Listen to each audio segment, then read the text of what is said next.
नाम दिया वृत्ति। वृत्त शब्दों के सर्कल को कहा जाता है। हिंदी में सर्कल को वृत्त कहा जाता है, मतलब गोल गोल घूमना। तो इसका मतलब जब तक किसी चीज का सॉल्यूशन नहीं मिला हमें, उसी का एनालिसिस चलता रहता है। सॉल्यूशन मिल गया,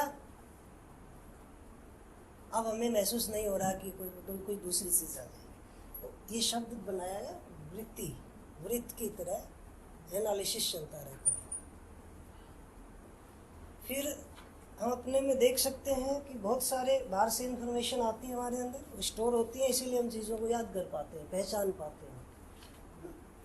तो उनको एक दिया कि बाहर से जो भी इंफॉर्मेशन आ रही है उसकी बहुत वैरायटी है। डायरेक्ट इंफॉर्मेशन भी है, जैसे हमारी कंट्री में कितने स्टेट्स हैं, ये डायरेक्ट इंफॉर्मेशन है। हाथ जल गया, कोई चीज़ को हमने ना स्मेल किया, तो ये सेंसेस वाले सेंसरी इनपुट्स हैं, ये भी स्टोर हैं। किसी को ऑब्जर्व करके हम देख ही लेते हैं कि वो व्यक्ति कैसा है ना, तो उसके बारे में कंक्लूजन्स भी हैं। तो ये सारा स्टोरेज जहाँ होता है ना, उसको एक नाम दिया चित्त। क्यों दिया? क्योंकि जो स्टोरेज होता है वो एक्चुअली रिफ्लेक्शंस के रूप में होता है, प्रतिबिंब जिसको कहते हैं ना, दर्पण में अपना प्रतिबिंब देखते हैं, तो उसको चित्र बोला है। तो चित्र जहाँ स्टोर होते हैं, इसलिए उसका नाम दिया चित्त। क्या केवल स्टोर ही होता है और कुछ नहीं होता? नहीं, पहले से जो चित्र स्टोर है उसमें इसकी मदद लेते हुए, वृत्ति की मदद लेते हुए हम क्या करते हैं, नए चित्र भी बना लेते हैं। पहले से जितना इनपुट है डाटाबेस में, उसको निकाल के और हम नई क्रिएट कर लेते हैं, इसलिए जिसको हम कहते हैं ना क्रिएटिविटी। तो हमारे अंदर केवल चित्र को ग्रहण करना ही नहीं होता, चित्र निर्माण भी होता है चित्त में। फिर क्या केवल ग्रहण और निर्माण ही होता है? नहीं, फिर वो जब जरूरत पड़ती है तो वो चित्र उभरते भी हैं, जिसको कहते हैं ना याद आ गया, मेरे ध्यान में आ गया। तो चित्र ग्रहण, चित्र निर्माण और चित्र प्रकाशन या चित्र उभरना ये होता रहता है। तो चूंकि मूल उसको चित्र शब्द दिया, लेकिन उसमें आप और जब डेप्थ में जाते हैं तो बहुत सारी और क्रियाएं होती हैं, लेकिन इनिशियल स्टेज पे हम इन शब्दों को बैठा सकते हैं कि चित्त वो जगह है। एक छोटा सवाल, जब हम बचपन में, मतलब जब हम अपने ऐसी स्थिति, जब हम पैदा होते हैं तो हम स्थिति में होते हैं कि हमें कुछ चीज़ें याद नहीं रहती, क्योंकि वो हमारा उस टाइम, लेकिन हमारा जीवन तो हमसे जुड़ा होता है। कुछ मेमोरीज होती है जो याद रहती है, कुछ नहीं रहती। तो ऐसा ही क्यों होता है कि बचपन के समय तक जो 2 से 5 साल की उम्र तक का समय होता है, वहाँ पे कुछ धुंधली इमेजेस बनती हैं और उसके बाद जाके बहुत क्लियरिटी से बनने लग जाती है, क्योंकि जीवन तो हमसे तब भी जुड़ा है और वृत्ति और चित्त तो तब भी वो प्रोसेस सेम ही हो रही है।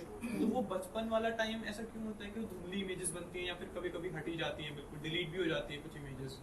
तो वो ऐसे कहाँ स्टोर होती है जो डिलीट? बचपन की कौन सी, मतलब इसी शरीर यात्रा कर रहे हैं कुछ? हमारी शरीर यात्रा अभी हाँ जी जी। तो शुरुआत में क्या होता है ना, हमारी सेंसेस से जो इनपुट ले रहे हैं है ना, उसकी भी एक क्वालिटी है, और एक साथ कितनी सेंसेस यूज कर रहे हैं और उसका रिपीटेशन कितना कर रहे हैं। थर्ड वन, फिर आप जीवन में क्षमता है जो सुख के अर्थ में, सुख पर्पज है, उसको पूरा करने में कोई चीज़ जुड़ रही है तो इम्पोर्टेंट है। इम्पोर्टेंट है तो मैं उसको वैल्यू देता हूँ, उसको रिपीट भी करता हूँ, कॉन्शियस भी रहता हूँ। तो वो मेरे लिए वो जो चित्रण है उनका इम्प्रेशन गहरा बनता है। लेकिन वो मेरे सुख से नहीं जुड़ रहा तो मेरे लिए वो इम्पोर्टेंट, जिस चीज़ को इम्पोर्टेंट नहीं मानता हूँ नीचे चला गया, उसको कहते हैं भुला दिया। तो भुला देने से मतलब क्या होता है, डिलीट नहीं होता है। जैसे हम फॉर्मेट करते हैं पेन ड्राइव को, तो कहते हैं ना सारी फाइल डिलीट होगी, लेकिन हमें पता है फिर भी रिट्रीव कर ही लेते हैं हम। तो ऐसा ही मैकेनिज्म अंदर होता है, इसीलिए हम ये सारा टेक्नोलॉजी में ये कर पा रहे होते हैं। जिसको जीवन इम्पोर्टेंट मानता है उसको याद रखता है, जिसको इम्पोर्टेंट नहीं मानता उसको भुला देता है। लेकिन ऐसा नहीं है कि वो मेमोरी में है नहीं, वो कोई घटना याद होने पर वो उभर भी सकता है। तो वो सुख का वो बदल गया, जैसे जैसे बच्चा बड़ा होता है तो उसके अपने ना नोशंस बनने लग गए सुखी होने के। अब उस अर्थ में जो चित्रण आएंगे वो ऊपर आ गए, है ना। अब नीचे वाले फिर वो भूलना ही होता है। लेकिन जो पेरेंट्स हैं या कोई एक्सपीरियंस इतना गहरा ही हो गया, सुख दुख दोनों से जुड़ा, तो उसको हमारे लिए ज़रूरी है कि दोबारा से उतने हम दुखी न हों। तो जीवन उसको गहरा इम्प्रेशन बना लेता है कि इससे दुखी हुए हैं, इसको याद रखना, जिससे सुखी हुए हैं उसको याद रखना है। तो जिसको इम्पोर्टेंस देता है, इम्पोर्टेंस दो तरह से देता है, या तो मैं दुखी नहीं हूँ उन चीज़ों को याद रखूँगा जिनसे दुखी हूँ, या मैं सुखी कैसे हुआ हूँ उनको। तो उस रूप में ये खुद अपने अंदर चलता रहता है। तो उपयोगी या आवश्यक सुख के अर्थ में है वो याद रहता है। तो बच्चों को भी एजुकेशन में हम ये बात ध्यान रखेंगे कि भूलना क्यों होता है। यदि उसके सुख से जुड़ गया तो चीज़ें काफ़ी याद रह सकती है, फिर उसको वैल्यू देगा, रिवीजन करेगा, उसी के बारे में थिंकिंग करेगा, तो बार बार करने से वो चीज़ें ना जनरलाइज होती है, एसोसिएट होती हैं, और गहरे इंप्रेशन बनते बनते कुछ चीज़ें स्थायी हो जाती हैं। फिर शब्द आया है बुद्धि। बुद्धि का जहाँ बोध होता है, बोध का मतलब जानना। तो यहाँ जानना किसको कहेंगे? तो इसके लिए पहले हमें देखना पड़ेगा कि पूरे एग्जिस्टेंस में जितने भी वास्तविकता है ना, उसको एक मोटे रूप से अलग अलग रूप में हम क्लासीफाई करते हैं। एक क्लासिफिकेशन ये है कि जो कंटिन्यूस है, जिसमें कोई चेंज नहीं होता। कुछ रियलिटी ऐसे हैं जिनमें चेंज होता रहता है। तो जो चेंज होता रहता है जिनमें, वो हमारे इस चित्रण से ऊपर नहीं जाएंगे, उसका सारा स्टोरेज चित्रण में हो गया जी। हाँ, जो एग्जिस्टेंस में जितनी भी रियलिटीज़ हैं उनको यदि एक अलग अलग तरीके से हम क्लासीफाई कर सकते हैं, अलग अलग बेस पे। एक क्लासिफिकेशन का ये भी तरीका है, कुछ रियलिटी ऐसी हैं जिनमें चेंज होता रहता है, कुछ रियलिटी ऐसी हैं जिसमें कभी कोई चेंज नहीं होता। तो जो चेंज होने वाला है, रियलिटीज़ है, उनका स्टोरेज यहाँ होता है। लेकिन जो चेंज नहीं होती उनका स्टोरेज यहाँ होता है। या इस डायग्राम से आप देखेंगे, मैं बना देता हूँ।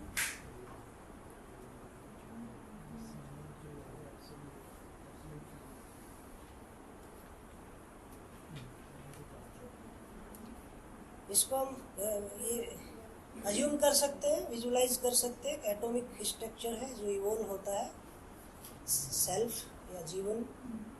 तो इसको हम एज ए ऑर्बिट्स मान सकते हैं ना। तो इसको हम मन कह रहे हैं ना, माइंड, सुखी दुखी। तो इसको हम वृत्ति कह रहे हैं, इसको चित्त कह रहे हैं, और इसको बुद्धि कह रहे हैं। अभी देख सकते हैं हम, जो बदलने वाली चीजें हैं इससे ऊपर नहीं जाएगी। रूप गुण स्वभाव धर्म, एक इकाई में 4 चीजें होती हैं।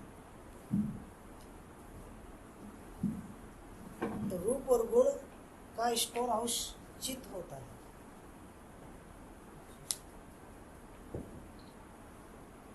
लेकिन जो चीजें बदलने वाली नहीं है, निरंतर है, उनका चित्र नहीं बनता है, वो समझ में आते हैं।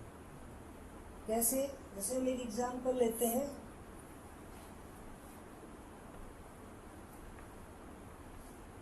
हमारे लगभग सभी ने एक बेसिक साइंस पढ़ा होगा, उसमें एक सिद्धांत आता है कि कोई चीज़ हम पानी में डालते हैं डूब जाती, कुछ चीज़ें नहीं भी डूबती। तो ये कौन तय कर रहा है? क्या पानी की मर्जी चल रही है कि मैं जिसको चाहूँ डुबो दूँ, जिसको चाहूँ नहीं डुबोऊँ, या उस ऑब्जेक्ट की चल रही है कि मैं चाहूँ तो डूब जाऊँ, नहीं चाहूँ तो नहीं डूबूँ? किसकी चल रही है?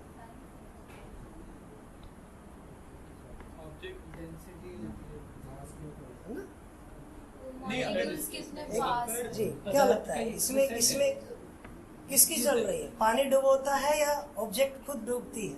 ऑब्जेक्ट खुद डूबता है, क्योंकि अगर साइंस की बात करें तो बायोंसी फोर्स लग रही होती है, तो जिस पे बायोंसी फोर्स ज्यादा लगती है वो नहीं डूबता, और जिस पे बायोंसी फोर्स लग रही होती है पर उसका डेंसिटी जिसको बोलते हैं वो ज्यादा होता है तो वो डूब जाता है। क्या ऑब्जेक्ट ऑब्जेक्ट की वजह से होता है।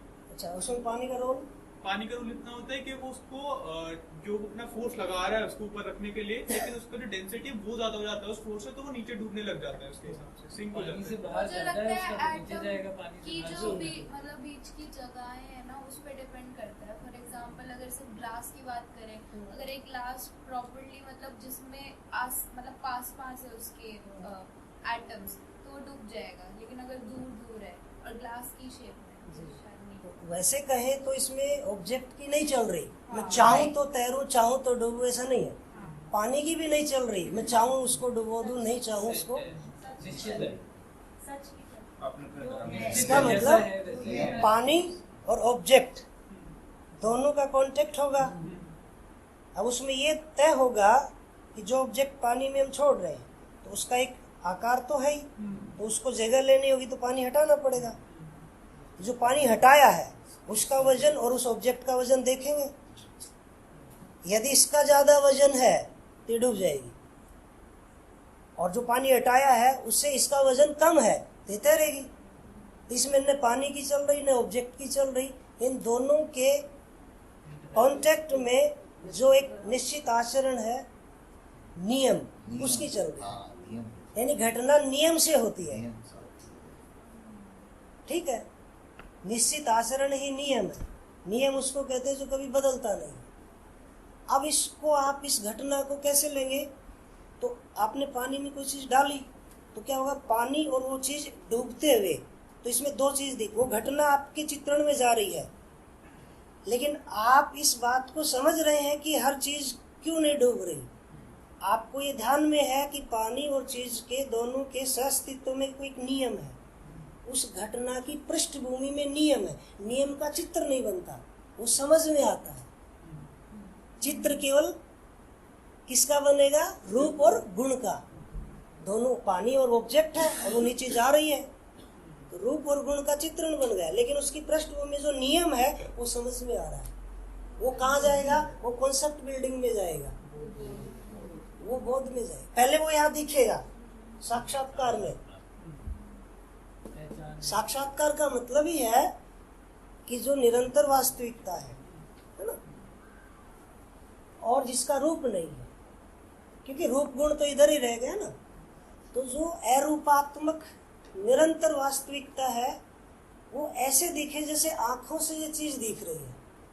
तो साक्षात्कार शब्द को अभी खोलेंगे, वैसे थोड़ा हेल्प कर देगा, नहीं तो हमें अर्थ तो वही लेने हैं जो इसमें है परिभाषा संहिता में। ये शुरू में थोड़ी मदद करें। ये शब्द कैसे बना? अक्षी या अक्ष आंख को कहते हैं, स मतलब सहित।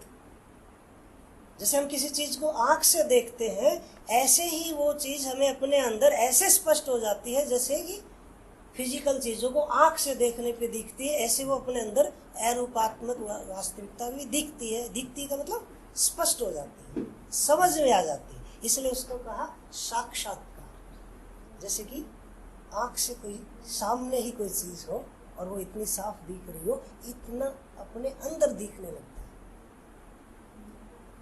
अब ये स्पष्ट कहाँ हुई? चित्त में। लेकिन इसको स्टोर कौन करेगा? एक्सेप्ट कौन करेगा? बुद्धि। तो बुद्धि क्या करता है? जिन जिन का साक्षात्कार हो जाता है उनको वो एक्सेप्ट कर लेता है। इसको क्या कह रहे हैं? वास्तविकता जैसा है वैसा। कौन सी वास्तविकता? अरूपात्मक, निरंतर। उनको क्या कर लिया? जान लिया। इसको कह रहे समझ। वास्तविकता जैसी है वैसा हमने पहचान लिया, इसको कह रहे जानना। इसी को कह रहे समझ। ये कहाँ स्वीकार हुई, स्टोर कहाँ होगी? ये बुद्धि में होगी। इसलिए इसका एक नाम दिया बोध हो गया। तो बोध अरूपात्मक वास्तविकताओं का होता है, ठीक। जहां पर बोध होता है उसको कहा बुद्धि। तो जैसे हमारे बॉडी में अलग अलग अंग अवयव हैं, पैर है, हाथ है, गर्दन है, सबका अपना एक डिफाइंड रोल है। कान का काम कान ही करेगा, हाथ का काम हाथ ही करेगा, लेकिन सारे हमारे ऑर्गन्स मिलके बॉडी है। तो जो कोई काम कर रहे हैं तो इसमें सारी बॉडी ही से हो रहा है, ऐसा लग रहा होता है। ऐसे ही सेल्फ में, जीवन में भी ये 5 अंग हैं, हिस्से हैं। मन, वृत्ति, चित्त, बुद्धि, आत्मा, ये पांचों अंग कभी भी अलग नहीं होते। हर अंग का अपना डिफाइंड रोल है, कौन कितना कर सकता है, क्या कर सकता है, उससे ज्यादा नहीं कर सकता। तो हम निरंतर वास्तविकताओं को चाहे मन से देख ले, वो नहीं दिखेगी। अंदर अभी ऊर्जा का अंतर्नियोजन करने का अभ्यास नहीं है, तो हम क्या करते हैं, शब्दों को लेकर मान लेते हैं कि समझ में आ।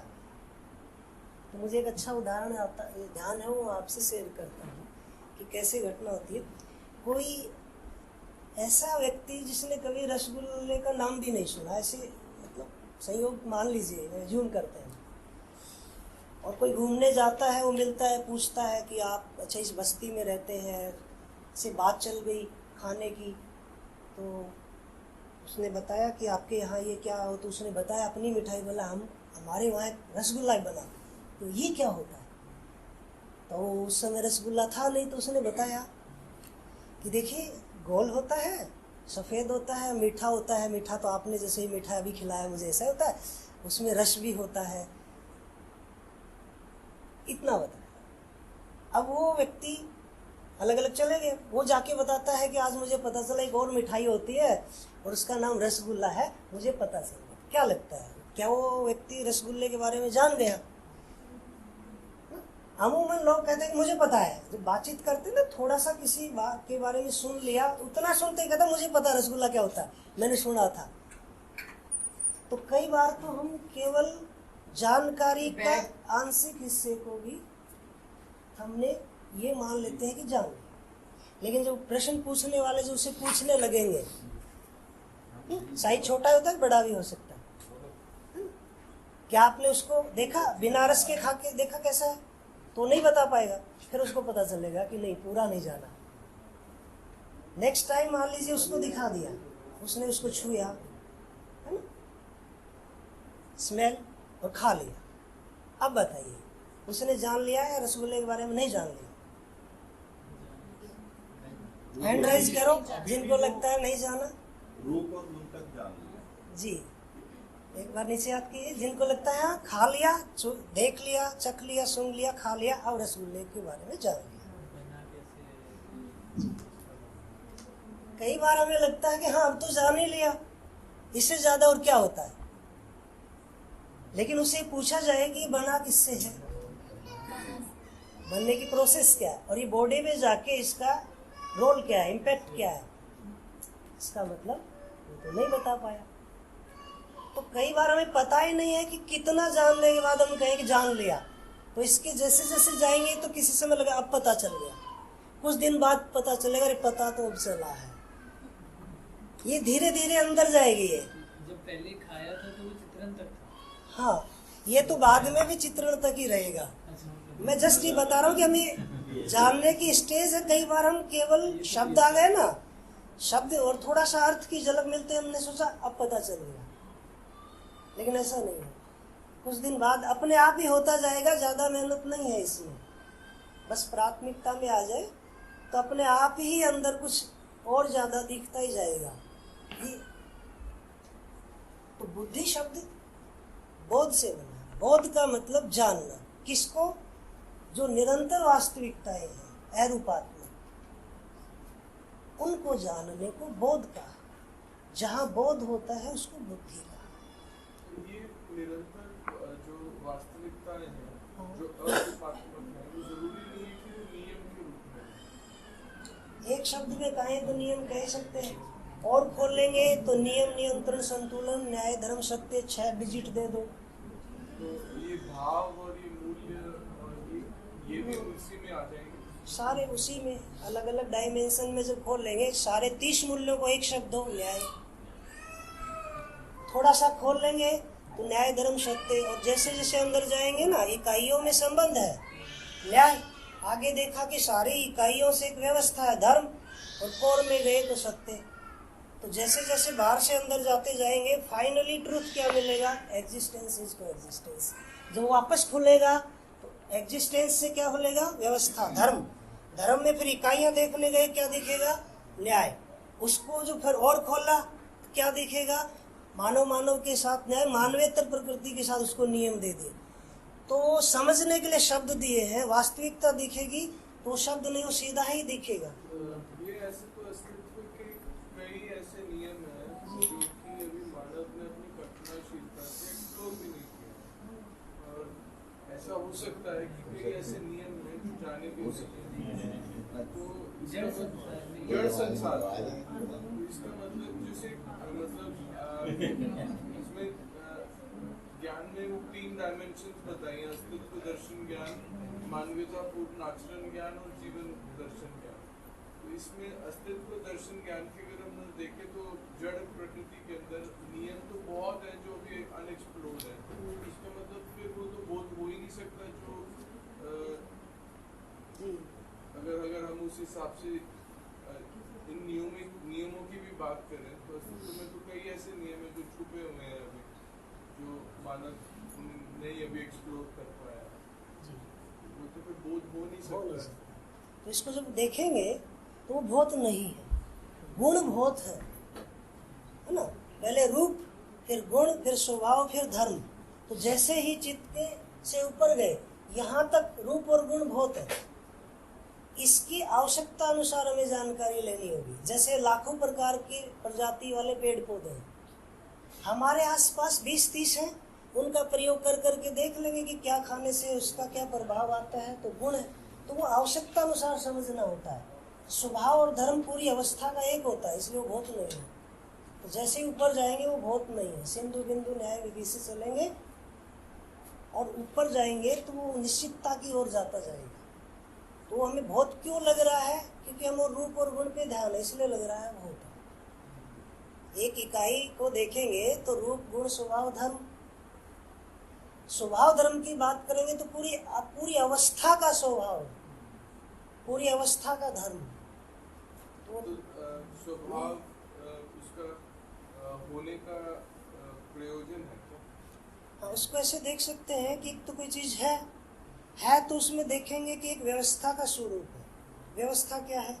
कम से कम कोई 2 इकाई होनी चाहिए, और दोनों इकाई कोई एक प्रयोजन या एक लक्ष्य, पर्पज होता है। उस पर्पज के लिए वो दोनों किसी तालमेल में आके अपने में क्रिया है, तो ये व्यवस्था होगी।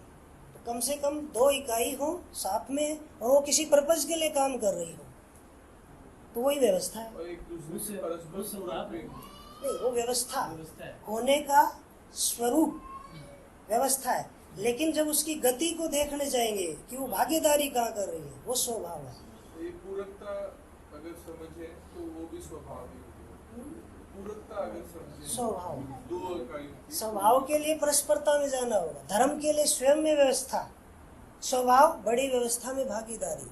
तो धर्म स्थिति है, स्वभाव गति है। जी,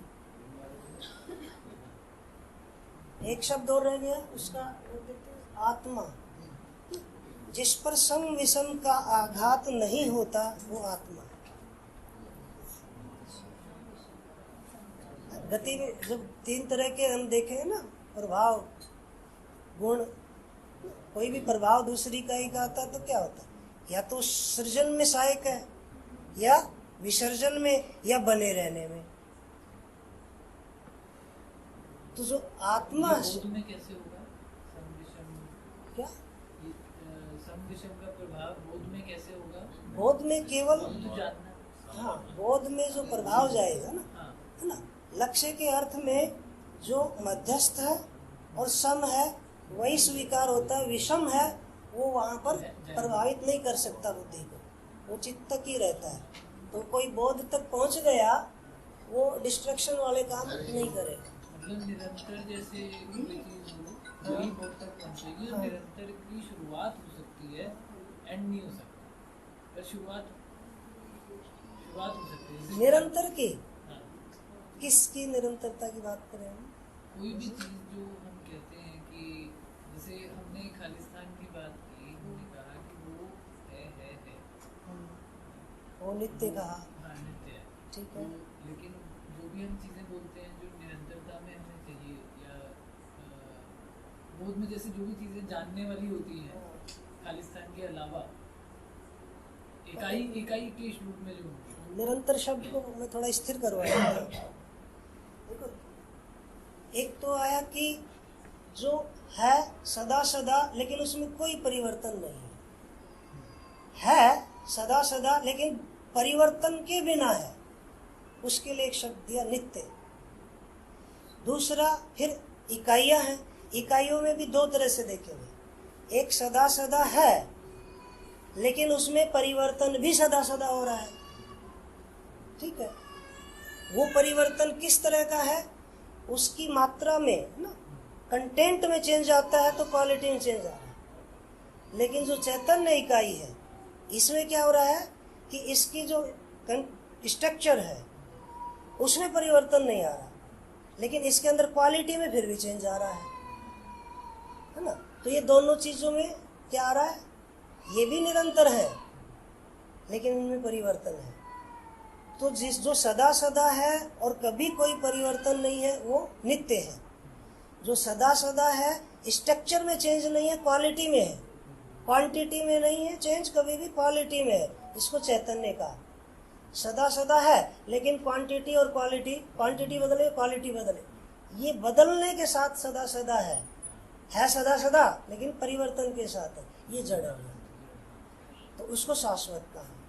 प्रकृति जो है शाश्वत, मतलब एक पेड़ नहीं रहेगा पर्टिकुलर कोई स्पीसीज, लेकिन बीच से वो रहेगा, ठीक है। तो नित्य है, निरंतर और शाश्वत। तो शब्दों का प्लेसमेंट उसका ठीक अर्थ पहुंच जाए इस तरह से किया गया है। आत्मा जो है इस शब्द की यहाँ पर सम विषम का आघात नहीं पहुंच पाता है, इसलिए सम विषम से अप्रभावित है, इसलिए शब्द रखा गया आत्मा शब्द। शब्द एक बार एक उदाहरण के साथ समझा देंगे तो प्रकृति में हम देख रहे हैं कि जो गतियां हैं, गति ही गुण है, और परस्परता में देखने जाएंगे तो प्रभाव है। तो क्या होगा, पर्पस तो है ना, मौलिकता तो है ही इकाइयों में, मानव को छोड़ के अभी वो अपनी मौलिकता के साथ नहीं आया है, तो सृजन होता ही है। जैसे पेड़ है, बीज से पेड़ बन रहा है, तो जितनी उसकी जरूरत की चीजें हैं है ना, वो ले रहा है, हवा अपनी पत्तियों से और नीचे से पानी और मिनरल्स ले रहा है। तो क्या हो रहा है, पेड़ बड़ा होता जा रहा है। तो क्या हो रहा है, सारे मॉलिक्यूल्स मिलके क्या हो रहा है, एक स्ट्रक्चर बनती जा रही है, तो ये बड़ा होता जा रहा है। तो ये जो बनना है, सृजन हो रहा है, ऐसी गति जिससे सृजन हो रहा है, इस गुण को कहा है सम, ठीक है। ये गति भी है, गुण भी है, ठीक। फिर एक आयु के बाद विरचना ज्यादा होगी, वैसे तो विरचना साथ में होती भी रहती है, लेकिन उसका रेशो कम रहता है। ह्यूमन बीइंग का भी देखें तो 20-21 तक तो ज्यादा से ज्यादा क्या होता है ना, आयु बढ़ती है शरीर। लेकिन धीरे धीरे ऐसा नहीं है कि टिश्यूज या सेल्स डैमेज नहीं हो रहे, वो तो होते, लेकिन उसको जो रिलेटिवली देखेंगे तो वो डैमेज कम होता है। लेकिन एक आयु के बाद लगभग स्थिरता होती है, लगभग समान रेशियो होता है ना। लेकिन एक आयु के बाद आप देखेंगे डैमेज ज़्यादा हो रहा है, सेल्स टिश्यूज का नए बनने में समय लग रहा है, कम बन रहा है। तो जब विरचना हो रही है किसी चीज़ की, हाँ, तो वो उसको कह रहे हैं विषम। विसर्जन विषम है, सृजन सम है। तो आप चाहे कुछ भी बनाए या बन रहा है उसको देखिए, जो विसर्जन हो रहा है वो सम है, विसर्जन हो रहा है वो विषम हो रहा है, साथ में वो बना भी है, बना हुआ भी है। तो बना रहना मध्यस्थ है। ये यहाँ पकड़ में नहीं आएगा चित्रण में। हमारे चित्रण में की ताकत क्या है, बनते हुए चीजें दिख रही है, मिटते हुए भी दिख रही है। बनना बिगड़ना हमें दिखता है, लेकिन कोई चीज बनी भी है, वो बनी हुई क्यों है, ये चित्रण में नहीं आएगा, इसका साक्षात्कार ही होगा। मध्यस्थ गुण का चित्रण नहीं होता है, साक्षात्कार ही होता है। इसमें ये जो आत्मा है वो उसको मध्यस्थ बोला गया है। आत्मा को मध्यस्थ क्रिया क्यों कहा है, खुद तो सम विषम से प्रभावित है ही नहीं, क्योंकि गठन पूर्ण हो चुका है, इसलिए इसको बोल रहे सम विषम से प्रभावित नहीं है, रचना विरचना नहीं हो रही है। उसका पोजिशनल बेनिफिट है, मतलब व्यापक जो है इसकी सबसे ज्यादा प्रेरणा इसका अधिकार है, तो उसकी प्रेरणा से उसमें क्षमता अभी भी है।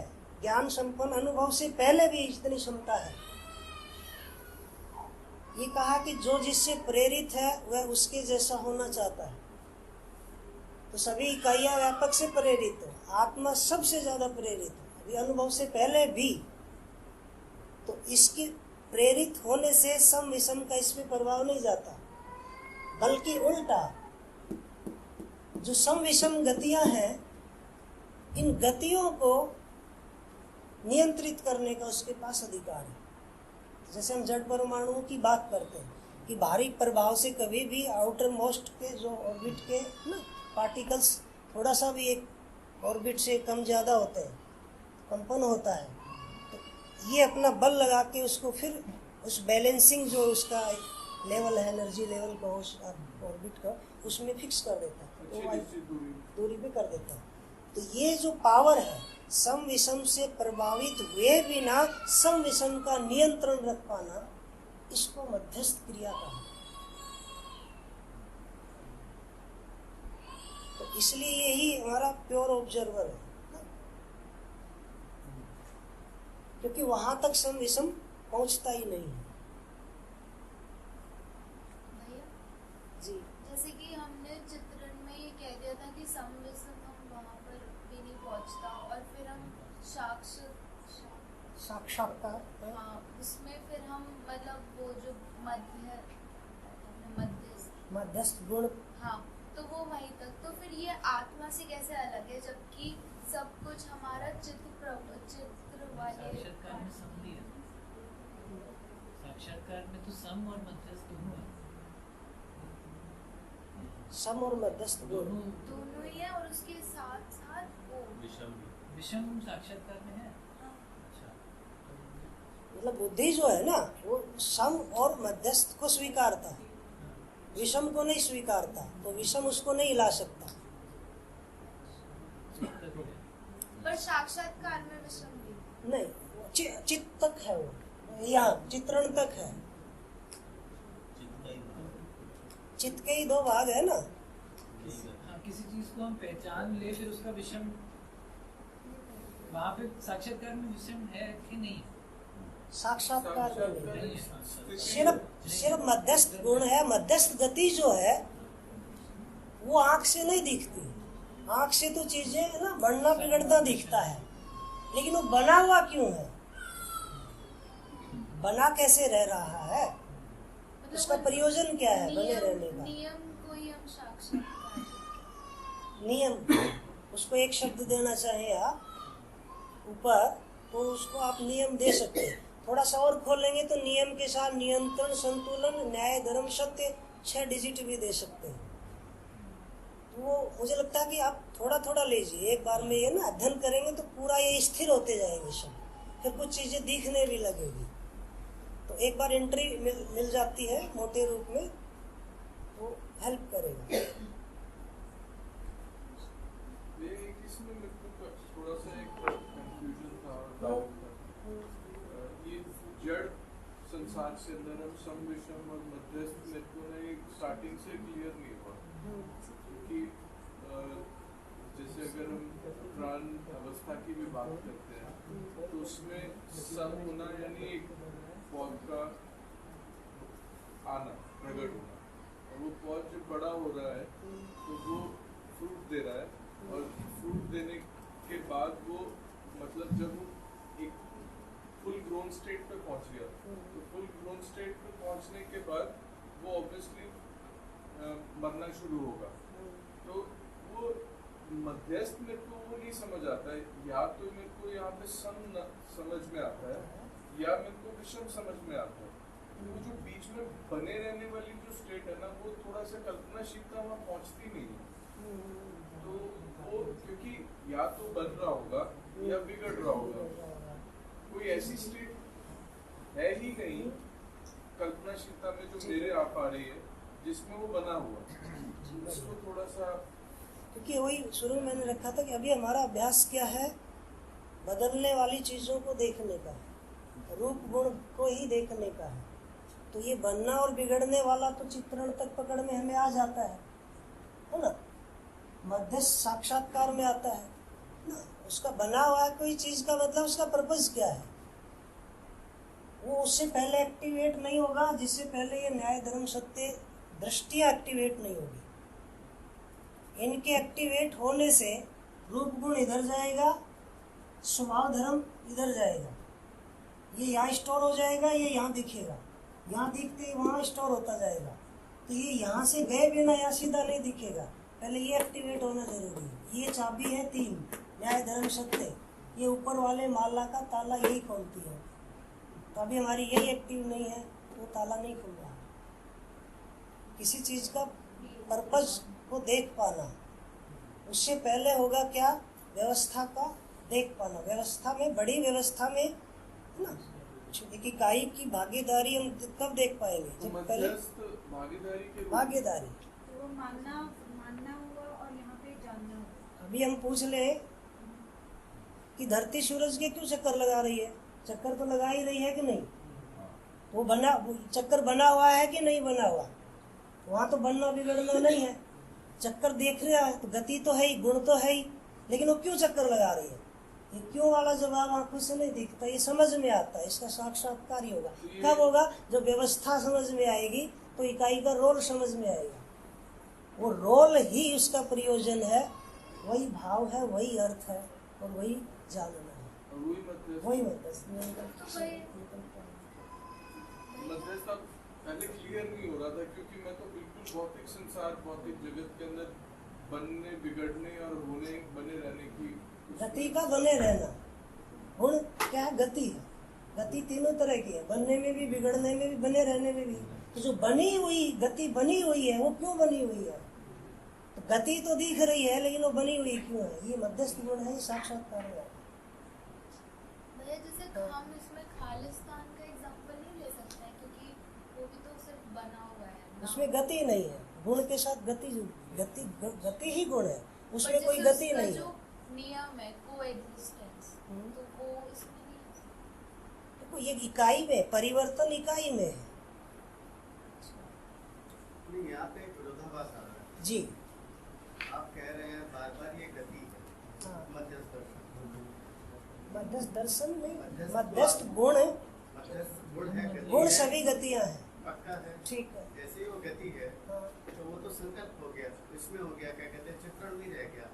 साक्षात्कार तो स्थिति है, तो स्थिति में गति कहाँ से आएगी? स्थिति की ही गति होती है। हाँ, ठीक। स्थिति में तो गति है ही नहीं। गति के लिए, क्रिया के लिए एक अलग रूप दिया गया है जिसका नाम चित्रण किया गया। जैसे ही उसमें गति आ गई, वो चित्रण में चला गया। ठीक है। और जैसे ही चित्रण में है तो वो साक्षात्कार में नहीं आएगा। हाँ, वो साक्षात्कार में उसके गुण आ जाएंगे, गति नहीं आएगी। हाँ। तो उस मध्यस्थ दर्शन के गुणों पे बात करिए कि क्या चीज है। गति जैसे ही बोलते हो साक्षात्कार से हट जाती है।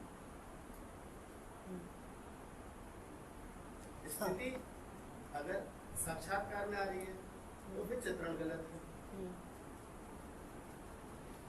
हाँ, थोड़ा सा इसको हमें देखना पड़ेगा कि फिर वो स्थिति गति को देखना पड़ेगा। गति जैसे कंफ्यूजन ये इसीलिए। केवल स्थिति को हटा दो, उसके बाद गति देखने जाओगे कहाँ हाँ, तो देखोगे। स्थिति जैसे ही हटी, गति देखी तो चित्रण हो गया।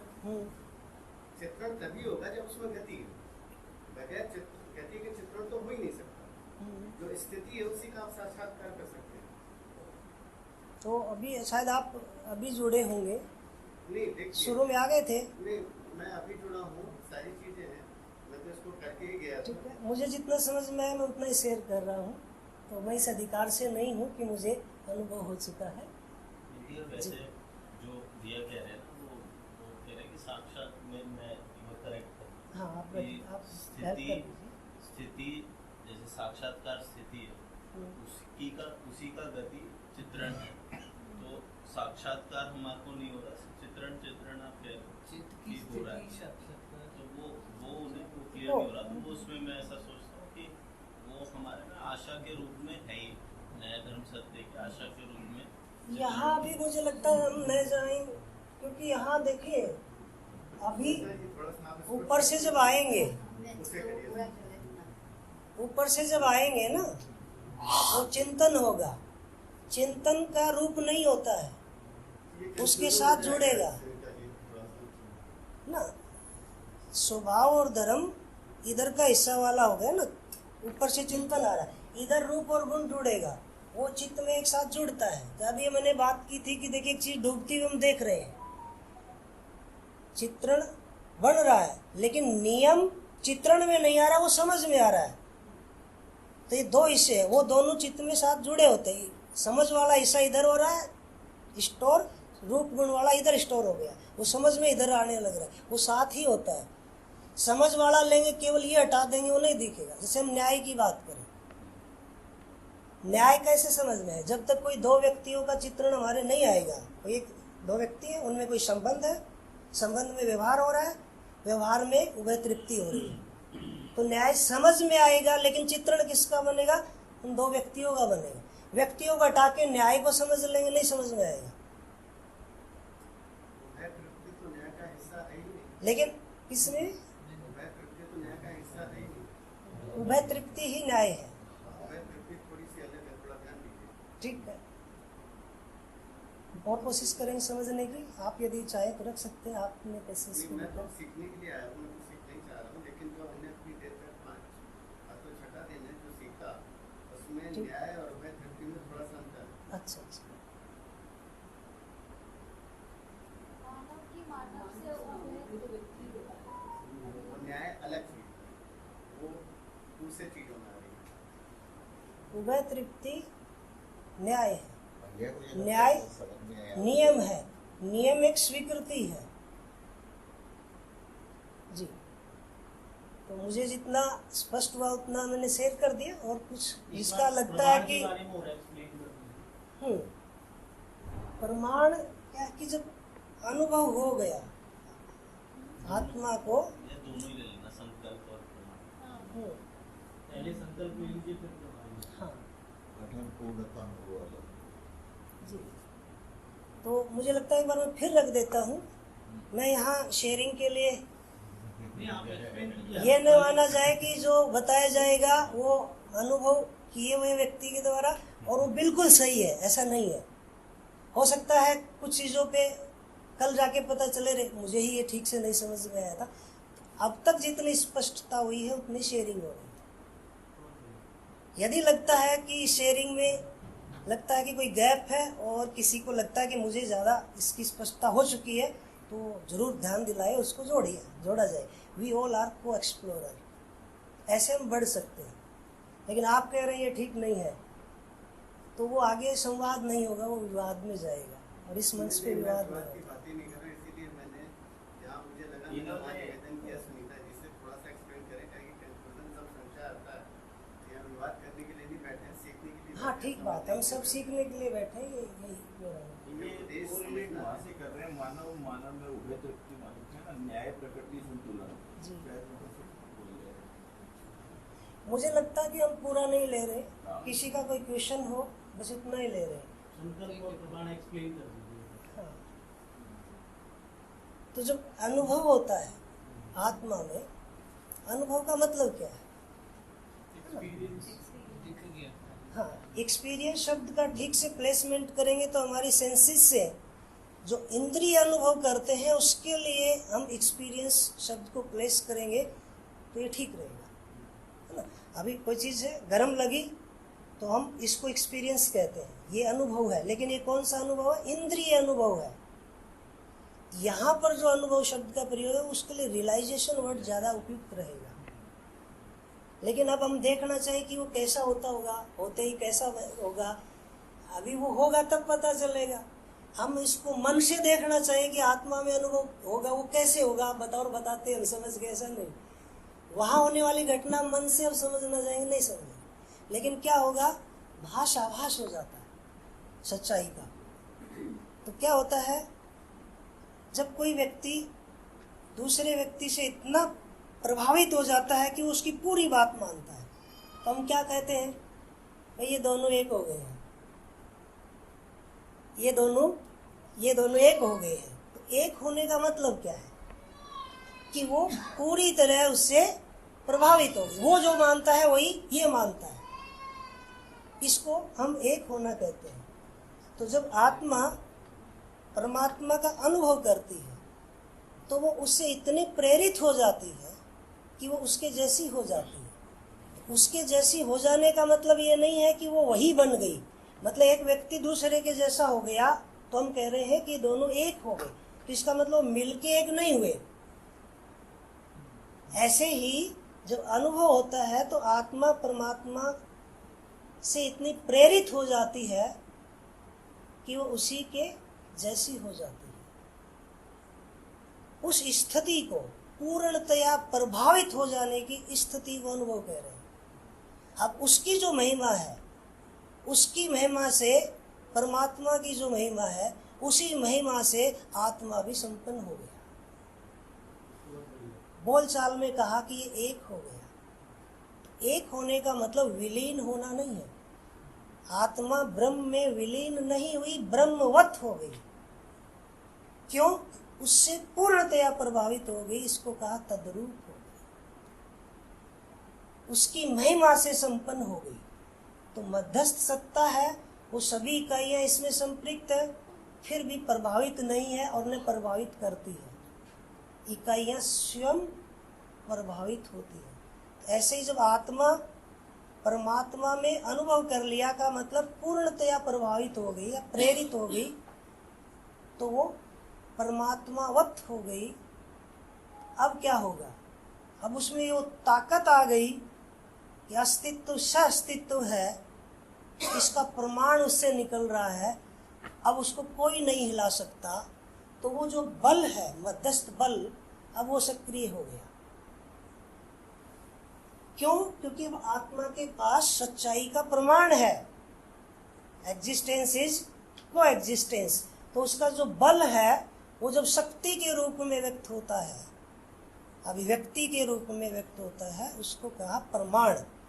अब आत्मा ने प्रमाण दे दिया, तब बुद्धि जो है वो पूरी तरह आत्मा से प्रेरित हो गई, उधर ये प्रभावित हो गई पूरी तरह से। क्यों? क्योंकि इसके पास प्रमाण आ गया, आत्मा के पास। और जितना जितना हम अंदर जाएंगे तो अंदर के बल बड़े बल हैं। मनोबल से बड़ा बल वृत्ति बल, वृत्ति बल से चित्त बल, बुद्धि बल, और सबसे बड़ा आत्म बल। दृष्टा आत्मा का, मन का वृत्ति, ये ऑब्जर्वर है।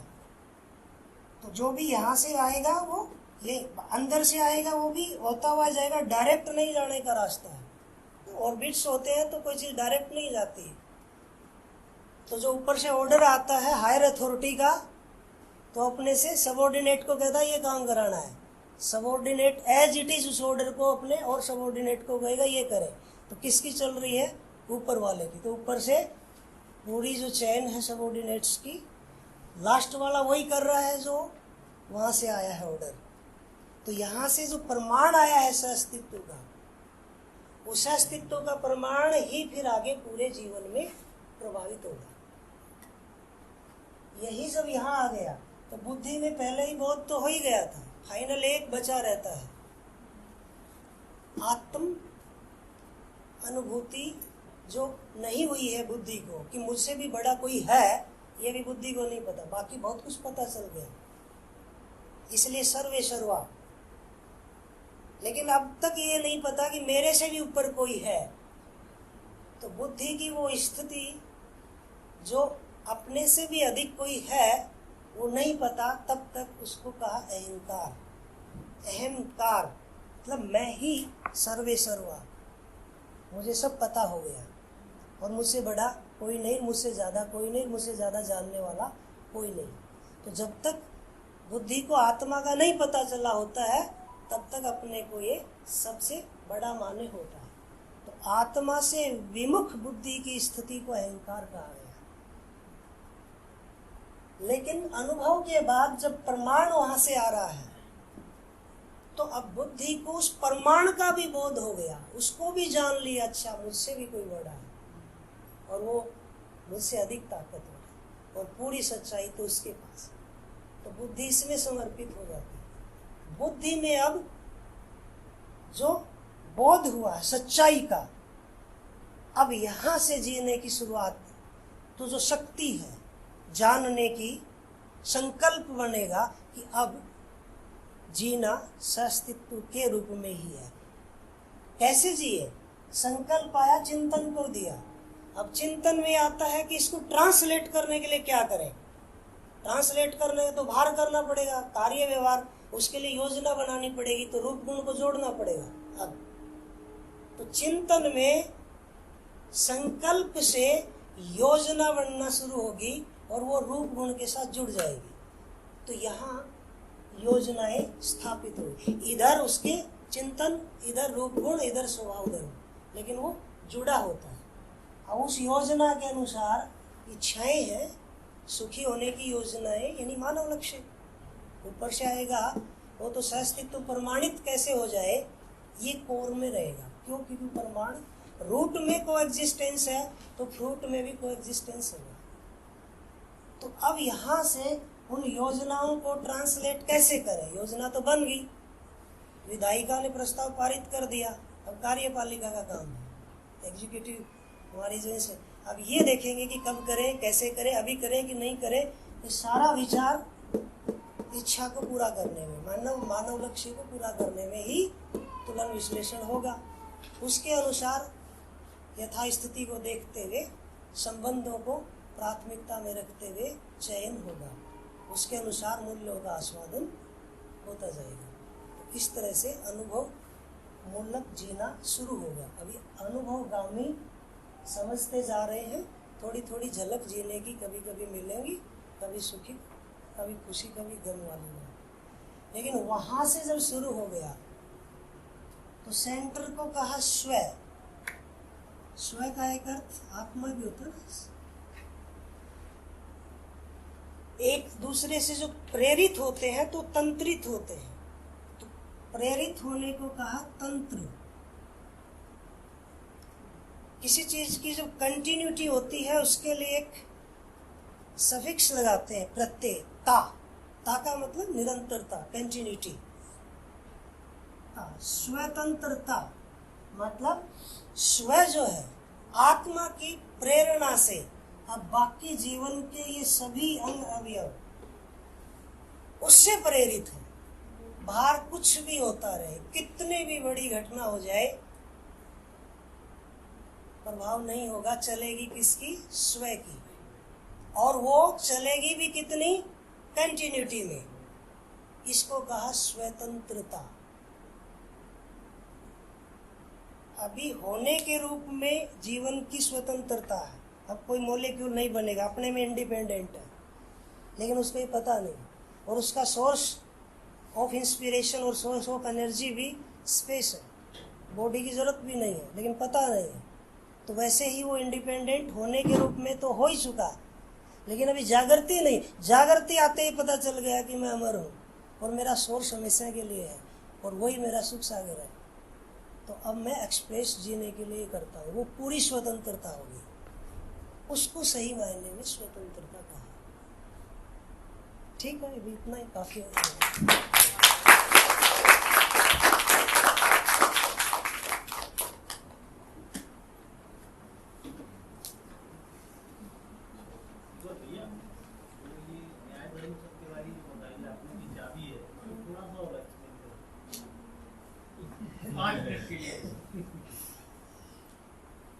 देखो, जब समझने जाएगा ना, सबसे पहले आपस में संबंध है वो दिखना शुरू होगा। संबंध उससे पहले नहीं दिखेगा जब तक उससे ऊपर वाले प्रयोजन नहीं स्पष्ट आएगा। प्रयोजन है, उसको पूरा करने में आप और हमारा क्या फिर आपस में जुड़ा है ना? तो वहां से हमें न्याय समझ में आएगा और ये सारा फिर जुड़ा हुआ दिखेगा। वहां से फिर व्यवस्था समझ में आएगी, उसको धर्म कह रहे हैं, व्यवस्था ही धर्म है। फिर ये व्यवस्था क्यों है तो मूल में पता चलेगा, कोई महिमा है तो सत्य समझ में आएगा। तो न्याय नहीं, सत्य का मतलब क्या है? इकाइयां हैं, उनमें कोई जुड़ाव है, एक संबंध है, उसको कह रहे हैं न्याय। और सभी इकाइयां किसी प्रयोजन के अर्थ में है। उस सभी इकाइयों के परस्पर तालमेल को व्यवस्था कह रहे हैं, कोई धर्म है। ये व्यवस्था क्यों है? मूल में कोई सच्चाई है, वो सत्य है, वो दिखने वाले तो एक साथ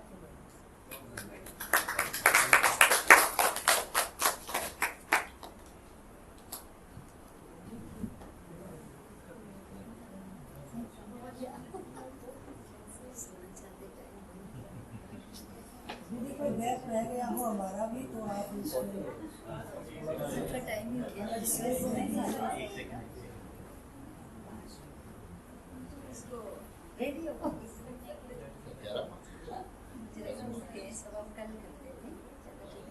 उनकी रुचि हो तो आप सामूहिक तौर पर संगत में